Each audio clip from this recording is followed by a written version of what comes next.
710, the 40 strings of cash. Mr. Justice Wang had a steward who was possessed of considerable means. One night the latter dreamt that a man rushed in and said to him, "Today you must repay me those 40 strings of cash." The steward asked who he was, to which the man made no answer, but hurried past him into the women's apartments. When the steward awoke, he found that his wife had been delivered of a son.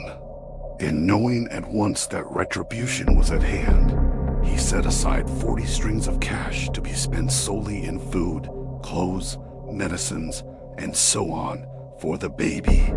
By the time the child was between 3 and 4 years old, the steward found that of the 40 strings, only about 700 cash remained.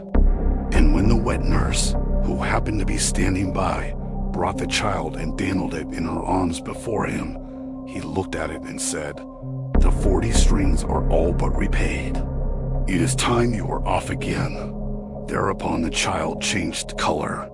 Its head fell back, and its eyes stared fixedly, and when they tried to revive it, lo, respiration had already ceased.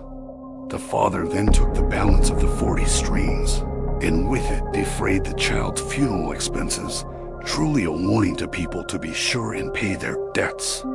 Formerly, an old childless man consulted a great many Buddhist priests on the subject. One of them said to him, "If you owe no one anything, and no one owes you anything, how can you expect to have children? A good son is the repayment of a former debt. A bad son is a dunning creditor, at whose birth there is no rejoicing, at whose death no lamentations." Thanks for watching. Please like the video and subscribe to the channel for more excellent content.